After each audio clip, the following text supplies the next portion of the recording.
herzlich willkommen.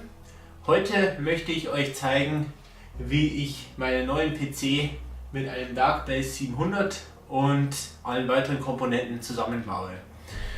Vorab, wie die meisten wahrscheinlich vermuten möchten, ein Unboxing und Unpacking von allen Komponenten. Zwei Sachen, die nutze ich schon aktuell in meinem alten PC, der aufgrund von Altersschwäche jetzt ziemlich den Geist aufgegeben hat. Deshalb die Neuteile. Das ist zum einen die Samsung Evo 850, ist eine gute Mittelklasse SSD-Festplatte, und zum anderen das Dark Power Pro 10 Netzteil, ebenfalls aus meinem alten PC. Hier kann ich euch leider kein Unpacking vorstellen, sondern das wird dann später aus dem alten PC ausgebaut. Dazu aber dann später auch mehr.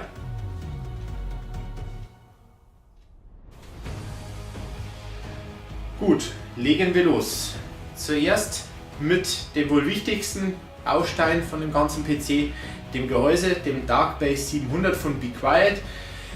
Ich habe es noch nicht aufgemacht, ich habe mir schon viele Videos davon angeschaut. Das meiste, sage ich jetzt mal, kann man sich wahrscheinlich, oder die Details in den anderen Videos sehr gut anschauen. Deshalb wird jetzt hier bei mir nur erstmal oberflächlich darauf eingegangen, später dann beim Zusammenbauen natürlich dann auch wiederum mehr. Ja, wie gesagt, es ist ungeöffnet. Ich mache es jetzt mal auf. Es ist ziemlich schwer und es kommt, wie auch schon in einem anderen Video gesehen, in einer Verpackung mit einem Stoffbezug. Ich hoffe, man sieht es recht gut jetzt im Video auch. Und ja, ich würde mal vorschlagen, wir nehmen das Ganze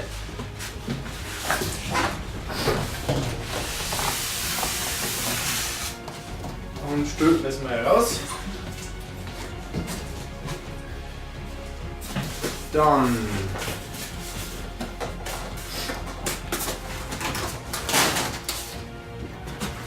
es ist auf jeden Fall stoßfest verpackt. Da sollte eigentlich nichts kaputt gehen, auch wenn die Lieferanten mal nicht so vorsichtig damit umgehen.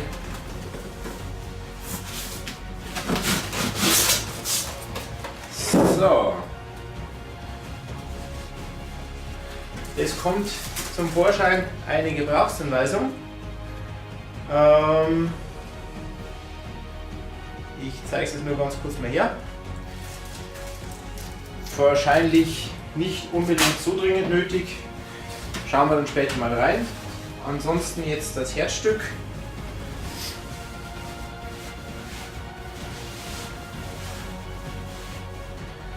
Ja, da kommt auch schon die Front zum Vorschein, die Glasseite, und das ist es, das gute Stück. Ja, genauso habe ich mir das eigentlich vorgestellt. Es ist von der Größe her angemessen, nicht zu klein und nicht zu groß, und hat auch vorne ein sehr schönes Design mit zweimal USB 3.0, einmal USB 3.1, Kopfhörer und Mikrofonanschluss. Dann kommt hier diese RGB-Taste bzw. Reset-Taste, und das ist die RGB-Taste, um die Beleuchtung beliebig einzustellen, was natürlich ein schöner Nebeneffekt von dem Ganzen ist. Okay, ja. Die Füße, hat es geheißen, wären aus Aluminium. So schaut es und fühlt sich das auch an. Also es sind keine Plastikfüße, ist also somit auch hochwertig verarbeitet. Innen drinnen sind die Bauteile vom ganzen PC, und auf der Rückseite, ja, natürlich noch einiges offen. Die 140 mm Be Quiet Lüfter, Silent Wings 3 müssten das normalerweise sein. Und ja, würde ich vorschlagen, machen wir gleich mit dem nächsten weiter. Zum Mainboard. Das ist ein Asus ROG Strix X299 eGaming Mainboard. Natürlich nicht nur für Gaming, sondern auch für Videobearbeitung und, ich sage jetzt mal, professionellen Programmierbetrieb ausgelegt. Ja, Auch dieses Teil ist neu, damit auch alle Anschlüsse passen. Ich habe es einmal geöffnet, aber es ist noch alles original verpackt. Aus diesem Grunde auch jetzt ein Unboxing-Event. Man sieht es recht schön. Hier als erstes einmal Müll. Dann haben wir eine Software-CD mit Treibern vermutlich. Brauchen wir jetzt auch erstmal nicht. Dann haben wir hier, soweit ich mich erinnern kann, ich habe da schon mal kurz reingeschaut, da war glaube ich die Antenne von dem Ganzen drinnen. So ist es auch. Es ist jetzt hier diese WLAN-Antenne zu sehen. Die werden wir auch noch später brauchen. Und dann natürlich jetzt als nächstes das Mainboard.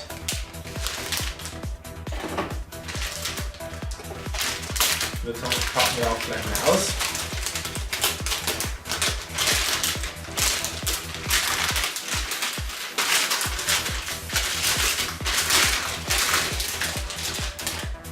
So, da haben wir das gute Stück.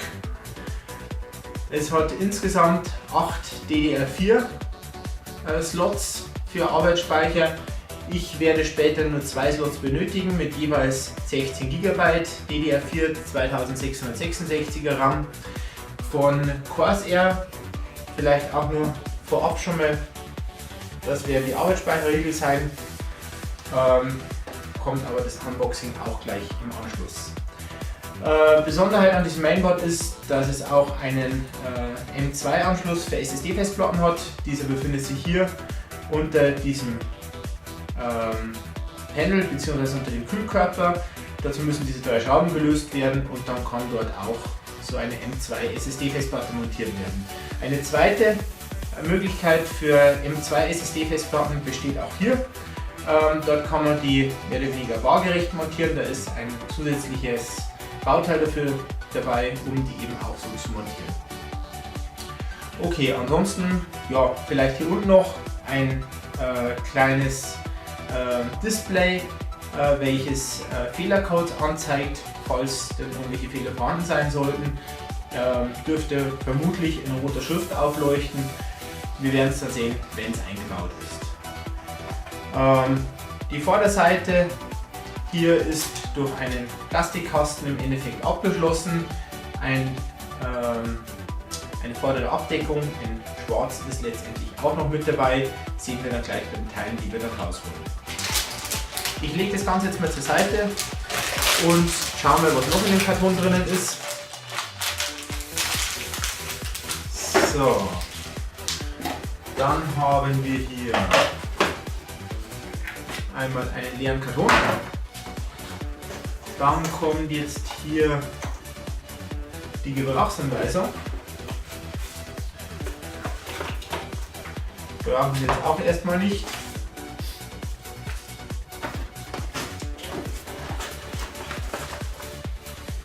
So, und dann haben wir einmal links und rechts noch Kleinteile.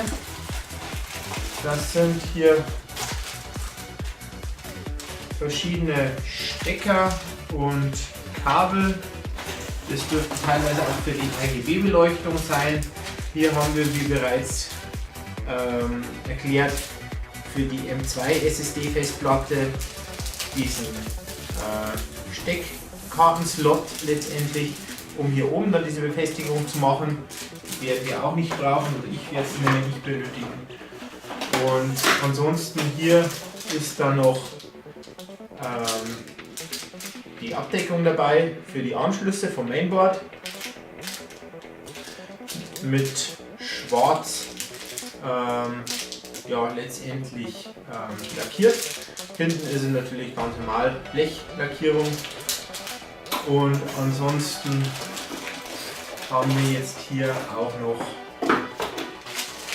einmal SATA, da sind insgesamt 2 SATA-Kabel drinnen, da sind auch nochmal 2 SATA-Kabel drinnen und das dürfte ein Temperatursensor sein, soweit ich das sehe. Okay. Zur Grafikkarte. Es ist eine Asus GeForce GTX 1080 ohne TI, die 8 GB Version. Es gibt ja noch 2 oder 3 Versionen drüber mit 12 GB und dann noch mit ein bisschen einer höheren Taktrate. Ich habe mir gedacht, ich brauche das jetzt nicht unbedingt, die dürfte völlig ausreichend sein, auch von den technischen Daten, was ich so gelesen habe. Optisch kein Unterschied zu den höheren Versionen, aber mit knapp 300 € Unterschied, was jetzt die anderen Karten mehr kosten, doch dann schon um einiges günstiger. Ja, ich mache das Ganze jetzt ebenso mal auf. Also ansonsten der Karton natürlich wie bei allen anderen Sachen auch sehr hübsch. Werden wir aber dann später nicht mehr weiter brauchen, wenn er im Keller liegt. Deshalb schauen wir jetzt mal, was in dem Karton ist. Das Ganze ist nochmal in einem Unterkarton verpackt. Ebenfalls sehr hochwertig schon der Karton verarbeitet, aber auch das ist nur nebensächlich. Wenn wir den Karton aufmachen, haben wir erstmal ein Styroporteil, dann haben wir hier nochmal einen Karton, in dem kleinere Teile sind. Da haben wir zum einen die Treiber wahrscheinlich wieder, wobei ich mir die aus dem Internet wieder aktuell besorge. Dann haben wir jetzt hier ein Stromanschlusskabel und ansonsten hier noch eine Gebrauchsanweisung, wahrscheinlich zum Einbau. Und das war's soweit. Mehr ist da nicht drinnen. Halt, Moment, doch eine Sache noch für die Kabel, noch ja, ähnlich wie Kabelbinder, um das Ganze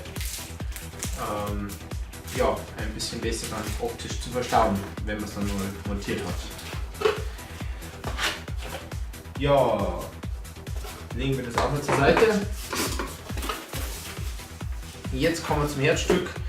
Die Grafikkarte selbst ist auch nochmal hier gut verpackt und gut gepolstert. Ich nehme sie jetzt mal raus und ja, ich habe sie noch nicht geöffnet gehabt, ist hier mit einem Klebestreifen verklebt und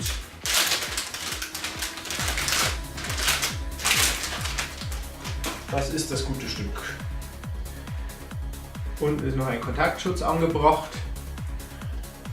Ja, der Kühlkörper ist schon enorm. Hier die Oberfläche hat ebenfalls nochmal eine Metalloberfläche als Schutz drauf. Auch nochmal auch zusätzlich mit einer Plastikfolie geschützt. Die müssen wir dann später abziehen. Aber ansonsten auch hier sehr schöne Verarbeitung. Und ich hoffe mir auch ordentlich Leistung. Ja, dann würde ich sagen, machen wir gleich weiter mit der Silent Loop 360 von Be Quiet. Auch dieses Bauteil ist neu und für die CPU-Kühlung gedacht. Gekühlt wird ein Intel Core i7 7820X mit, ich glaube, 3,6 GHz Basistakt pro Kern, insgesamt 8 Kernen und bis zu 16 Threads. Die Verpackung, weil wir das jetzt vielleicht gleich in einem machen, ist sehr unspektakulär, auch relativ billig verarbeitet. Also für den Preis von knapp 600 € hätte ich mir doch etwas mehr erhofft. Aber gut, wir können auch hier mal reinschauen. Es ist im Endeffekt nur ein Stück Karton, in dem der Prozessor hier nochmal in dem zusätzlichen Karton befestigt ist und dort in einer Plastikschachtel drinnen steckt. Das ist alles, mehr gibt es da nicht zu sehen. Es ist noch eine Gebrauchsanweisung drinnen mit einem Logo drauf, Hologramm, oder ne, nicht glaube ich nicht mehr Hologramm, aber einfach nur so eine Art Aufkleber von dem i7, den man wahrscheinlich dann abziehen und irgendwo draufkleben kann. Ja, hier auch nochmal, damit Sie es sehen können.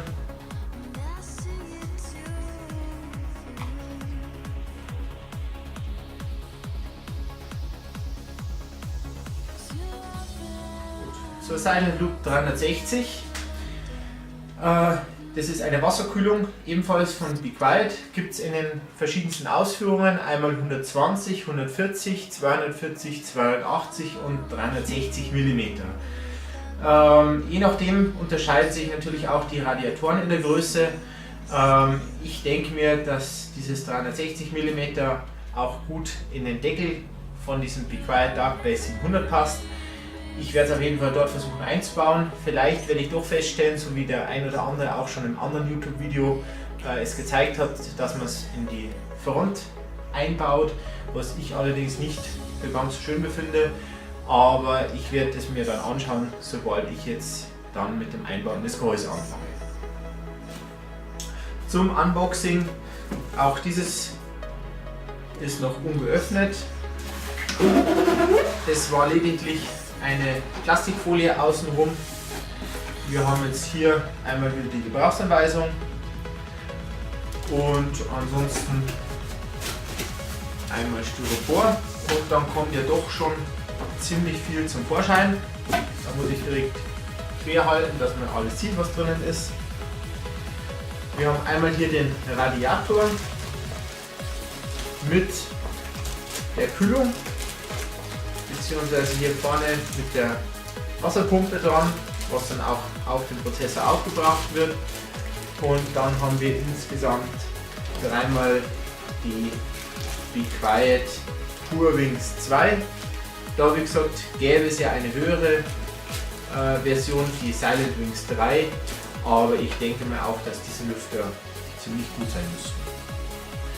Ansonsten haben wir jetzt hier noch jede Menge Bauteile, vor allem für die verschiedenen CPU-Sockel, weil ja diese Silent Loop 360 für so gut wie alle aktuellen CPU-Sockel funktionieren dürfte, außer bei AMD, bei der neuesten Sockelgeneration, da glaube ich, muss man noch was zukaufen, aber ansonsten dürfte hier ziemlich alles dabei sein. Das letzte, was ich euch jetzt noch vorstellen möchte, ist der Arbeitsspeicher von Corsair mit RGB eingebaut. Sollte dann auch synchronisierbar sein mit der Asus Aura Funktion vom Mainboard. Auch hier noch nicht ausgepackt, wir werden uns jetzt einfach nur anschauen, was drinnen ist. Müssen normalerweise 2 Arbeitsspeicherriegel sein, und so ist es auch. Hier haben wir von Corsair diese 2 Module.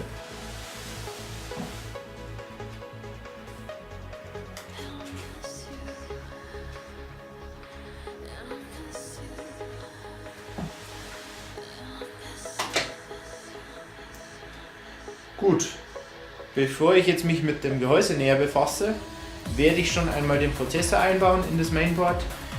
Dazu löse ich zum einen mal hier die Aufkleber und zum anderen werde ich jetzt hier den CPU einbauen. Das Plastik hat es geheißen, erst entfernen, wenn der CPU drinnen sitzt. Beim CPU selbst müssen wir jetzt schauen, dass wir den auch richtig einsetzen, denn nur eine Position funktioniert. In diesem Falle dürfte das auch schon so richtig sein.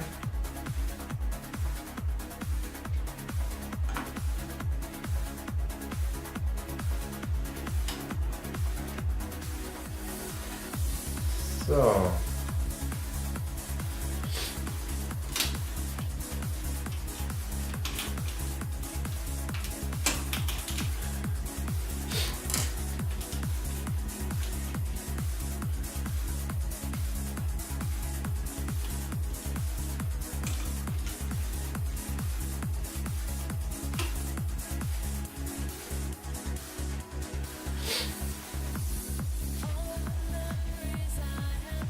So, als nächstes kümmere ich mich um das Be Quiet Dark Base 700.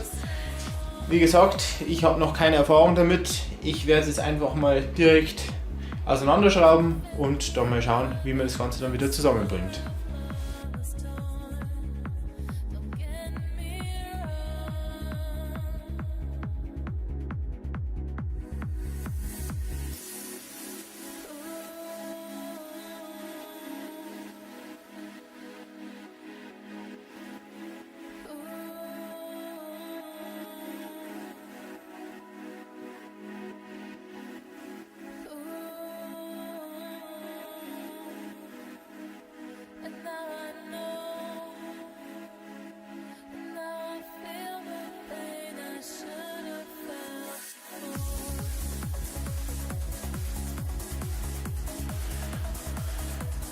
Ja, die Rückseite vom guten Stück. Einmal zentral mit dem kleinen Controllerboard für die RGB-Beleuchtung und für die Lüftersteuerung. Hier sind aktuell schon die zwei Silent Wings angeschlossen. Der eine, der jetzt hier in der Rückseite verbaut ist, und der andere hier in der Vorderseite.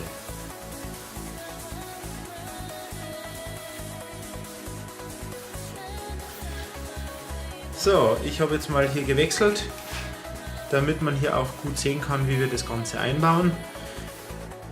Ja, es ist so, dass wir jetzt mal schauen müssen, ob die Mainboard-Halterungen passen.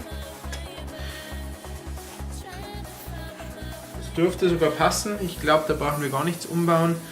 Dann kümmern wir uns jetzt erstes mal darum, dass wir die Blende einbauen.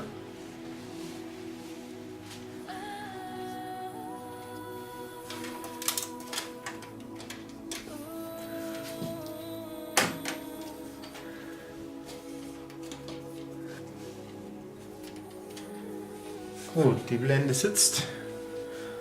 Dann kommt das Mainboard.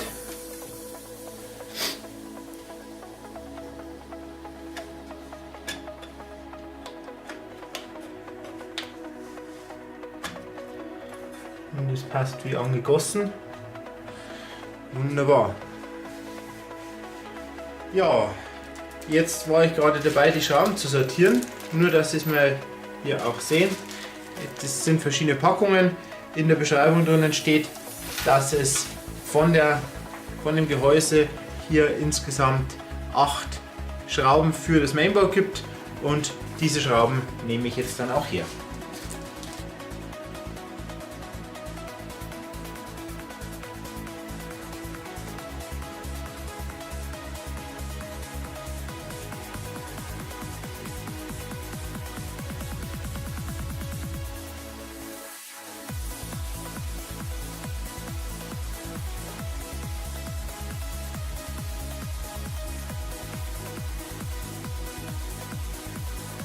Ja, willkommen zurück. Ich habe eine kurze Pause eingelegt. Zum einen, weil ich noch nachschauen musste, wie man am besten den Radiator für den CPU-Kühler verbaut. Ich bin ursprünglich davon ausgegangen, dass man das Ganze oben einbauen kann, aber das Problem ist, dass da einfach zu wenig Platz dafür ist. Und ja, ich werde jetzt oben den Kühler von vorne einbauen, der jetzt vorne drinnen ist, und dafür dann vorne den Radiator für die Wasserkühlung integrieren. Ja, in diesem Sinne, ich mache mich wieder an die Arbeit und dann könnt ihr gerne zuschauen.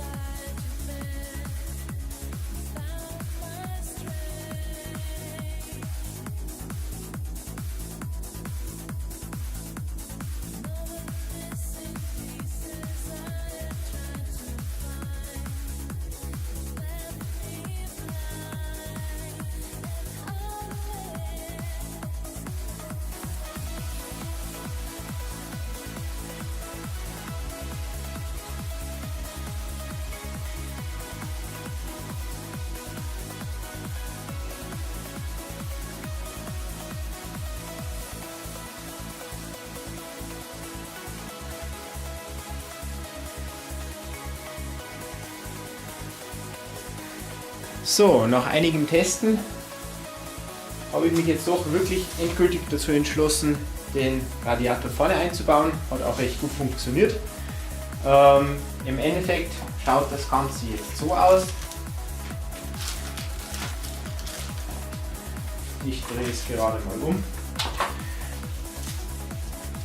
Hier in der Anleitung war eigentlich keine genaue Montage, wie man ihn am besten vorne einbaut.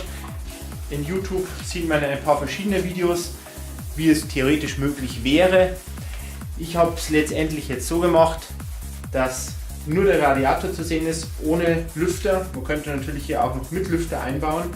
Ich habe es jetzt so gemacht, dass die Radiatoren vorne direkt versteckt sind und ja, hier direkt drinnen eingebaut sind. Somit wirkt das Ganze innen drinnen später noch dezenter und aufgeräumter. Den großen Lüfter, der vorher vorne drin war, den habe ich inzwischen hier drauf montiert und den werde ich jetzt hier oben einsetzen.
So, für heute bin ich soweit fertig. Morgen geht es dann weiter. Was mich jetzt noch ein bisschen gefuchst hat, das war letztendlich der USB 3.0 Stecker, den man jetzt hier auf der rechten Seite in Blau sieht. Da war letztendlich ein Kontakt innen drinnen, der irgendwie nicht rein wollte in den blauen Stecker, und deshalb habe ich das ganze Mainboard noch mehr ausbauen müssen. Und ja, dann das nochmal richtig einstecken und auch schauen, dass der Kontakt jetzt hundertprozentig passt. Dann habe ich auch noch währenddessen, wo ich jetzt ohne Kamera war, hier unten einmal auf der rechten Seite hier den Hauptkonnektor angebracht, wo die LEDs oder beziehungsweise die Festplatten-LED zu sehen ist und die Power-LED sowie der Power-Switch und der Reset-Switch. Daneben ist dann der Fan-Konnektor, der hinten auf die Platine von dem Darkbase 700 geht, damit der mit Strom versorgt wird. Und dann haben wir jetzt noch weiter links daneben einmal jetzt hier den RGB-Konnektor, das ist der rechte Stecker, und links davon der Frontpanel Audio-Konnektor. Ja, soweit, so gut. Was außerdem noch hier zu erwähnen bleibt, das ist der USB 3.1 Typ C Generation 2. Der ist jetzt hier oben noch zu sehen. Das ist dieser Stecker mit dem runden Kabel oberhalb von dem USB 3.0 Stecker. Ja, die Arbeitsspeichermodule sind auch schon eingesetzt, und dann geht es jetzt als nächstes weiter mit dem Netzteileinbau und dem SSD-Festplatteneinbau und normalen HDD-Einbau.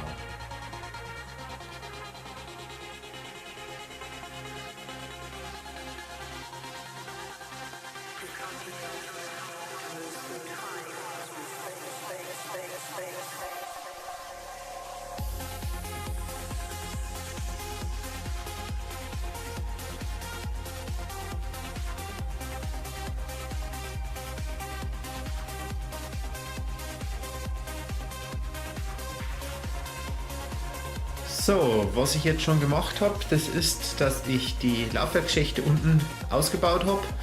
Die sind hinten nur mit 3 Schrauben montiert. Die werden wir uns dann nachher gleich beim Einbauen sehen. Und jetzt kommen 4 2,5 Zoll 2 Terabyte SSD Festplatten von Seagate rein.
Das ist der alte PC, aus dem kommt jetzt die SSD-Festplatte raus und das Dark Power Pro 750 Watt. Ja, ich habe jetzt vorhin schon mal eine andere Festplatte angeschlossen, die ich gespiegelt habe, damit meine SSD-Festplatte dann auf dieser normalen Festplatte drauf ist, wenn mal irgendwas sein sollte, dass ich dann jederzeit wieder diesen PC in Betrieb nehmen kann, weil ich werde auf die SSD-Festplatte dann komplett neu Windows 10 installieren. Ja, dazu muss ich jetzt hier noch die SSD-Festplatte ausbauen.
So, das Netzteil ist vom Staub befreit. Jetzt können wir es einbauen.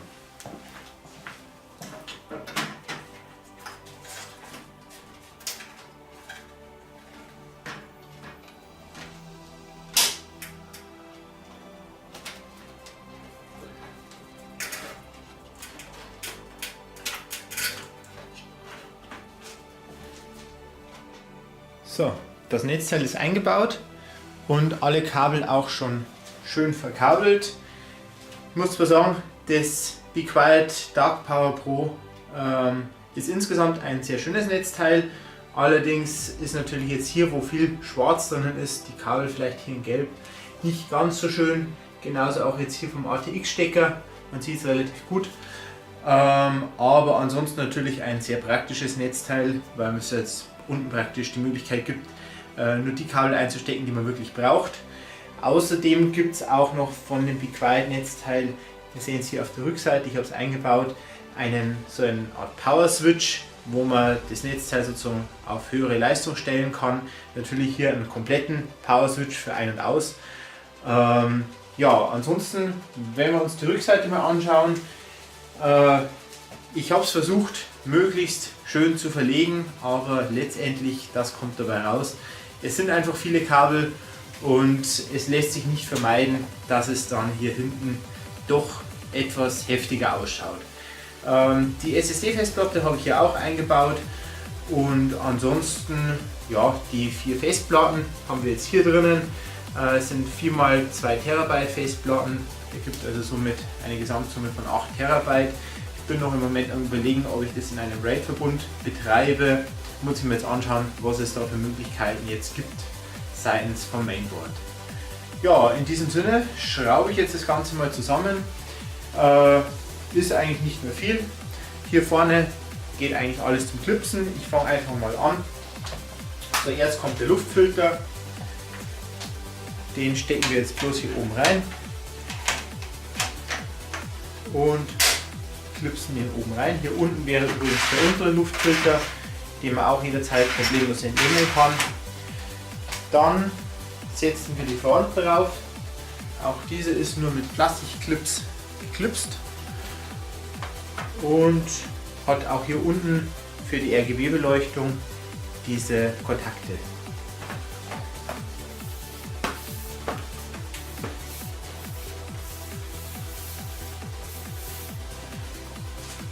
Die Rückseite kommt als nächstes.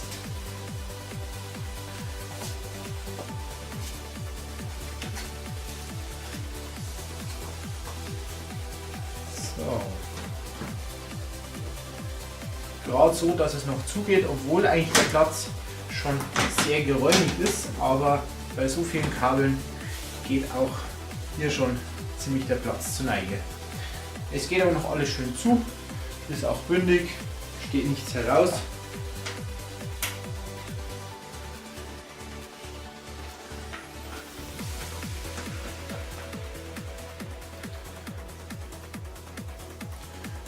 Gut, dann können wir jetzt vorne noch die echten Glasscheibe anbringen.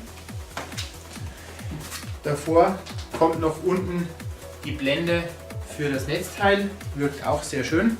Ist hier oben bloß mit 2 Nasen geklipst. Stecken wir einfach so rein und klipsen das Ganze dann zusammen.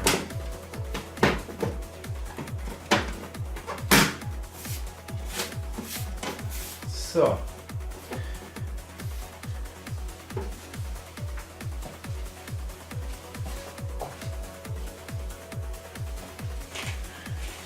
Das sind 4x die Schrauben für die Scheibe.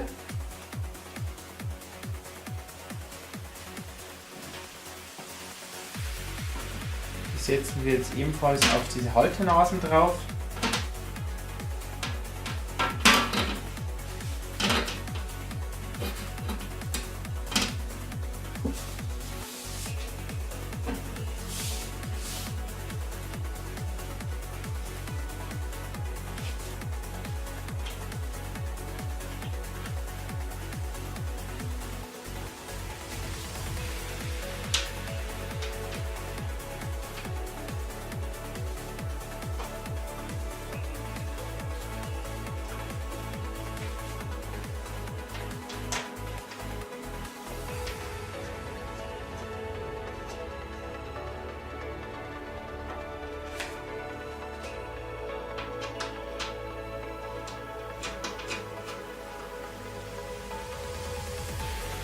So, und das wär's. Dann müssen wir jetzt bloß noch schauen, ob das gute Stück läuft und nicht gleich danach alles abfackelt.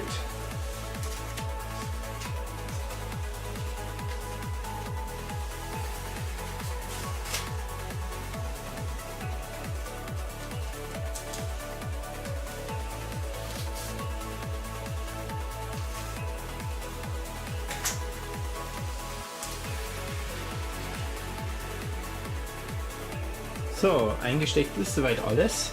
Jetzt kommt der große Augenblick, wo wir das Ganze einschalten.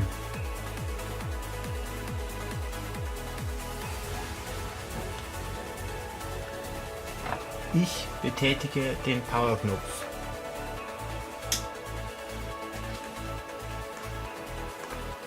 Es leuchten schon mal 2 Lämpchen bei der Asus Grafikkarte. So, und jetzt betätige ich den Einschaltknopf.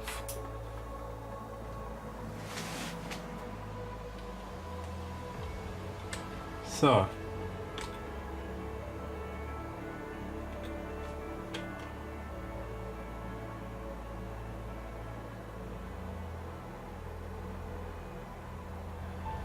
Es schaut gut aus. Ansonsten hier drinnen sehr schöne Leuchteffekte. Genauso habe ich mir das vorgestellt.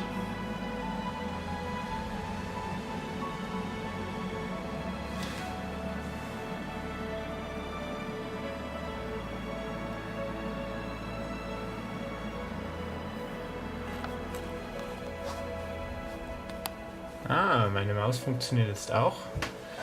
Sehr gut.